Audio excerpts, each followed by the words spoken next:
नमस्ते दोस्तों, आज के इस वीडियो में मैं आपको बता रहा हूं कि कोलन इन्फेक्शन क्या होता है जिससे इरफान खान जूझ रहे थे। दोस्तों, कोलन यानी मलाशय हमारे शरीर में पाचन तंत्र का ही हिस्सा होता है। जब हम भोजन ग्रहण करते हैं तो हमारा शरीर भोजन को पचाने के बाद लिक्विड और हार्ड मटेरियल को अलग अलग कर देता है। इसके बाद वेस्ट मटेरियल कोलन में जमा होता है और मल के रूप में बाहर आता है।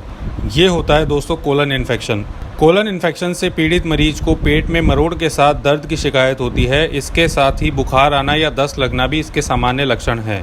अब दोस्तों मैं आपको बताता हूँ कोलन में इन्फेक्शन के लक्षण क्या क्या होते हैं। कोलन इन्फेक्शन से पीड़ित मरीज को पेट में मरोड़ के साथ दर्द की शिकायत होती है। इसके साथ ही बुखार आना या दस्त लगना भी इसके सामान्य लक्षण है।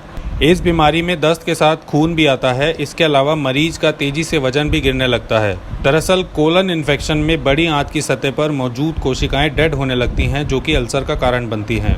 अब दोस्तों मैं आपको बताता हूँ कोलन में इन्फेक्शन क्या होता है। कोलन इन्फेक्शन एक तरह का पेट का संक्रमण है। कभी ज़्यादा खाने से या असमय खाने से पेट में संक्रमण हो जाता है। यह एक तरह का फूड पॉइजनिंग की किस्म है। ये इन्फेक्शन ऐसा भोजन खाने की वजह से होता है जिसे पचाने में हमारे पाचन तंत्र को बहुत अधिक मेहनत करनी पड़ती है, या जो भोजन हमारे शरीर में ठीक से पच नहीं पाता। इस तरह का वेस्ट फूड हमारे कोलन में जमा होने लगता है। साथ ही पचाने के प्रयास के दौरान जो रासायनिक तत्व हमारे पाचन तंत्र में बने थे वे भी कोलन में अलग अलग फॉर्म में जमा होकर उसको नुकसान पहुंचाते हैं। जब स्थिति अधिक गंभीर होती है तो कोलन में बलगम या कफ जमा हो जाता है और मल त्याग करते समय होने वाली दिक्कतें बढ़ने लगती हैं। कोलन इन्फेक्शन को कोलाइट्स भी कहा जाता है। ये कितने तरह का होता है मैं आपको बताता हूँ। पहला है इस्केमिक कोलाइट। जब कोलन में खून का संचार ठीक तरीके से नहीं हो पाता है तो ये इस्केमिक कोलाइट्स का कारण बन सकता है। दूसरा है एलर्जिक रिएक्शन। एलर्जिक कोलाइट्स बड़ों की अपेक्षा बच्चों को होने वाली बीमारी है। यह बीमारी लगभग 2 से 3% शिशुओं को प्रभावित करती है। फिर तीसरा है माइक्रोस्कोपिक कोलाइट। माइक्रोस्कोपिक कोलाइट्स बॉडी में लिम्फोसाइट की मात्रा बढ़ जाने के कारण होता है। इस कोलाइट्स को केवल माइक्रोस्कोप के जरिए ही देखा जा सकता है। चौथा है ड्रग्स से होने वाली कोलाइट्स। कुछ लोगों में सूजन कम करने की दवाओं की वजह से कोलन में सूजन की समस्या आ जाती है।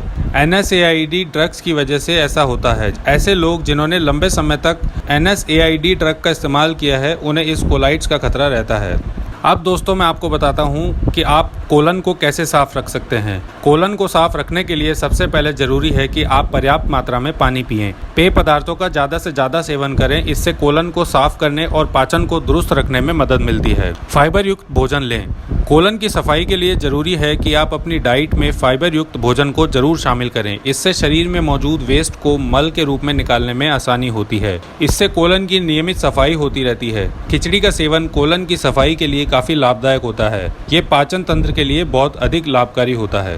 तो दोस्तों ये थी आज की जानकारी। ऐसे ही और हेल्थ के वीडियोस देखते रहने के लिए आज ही हमारा चैनल सब्सक्राइब करें।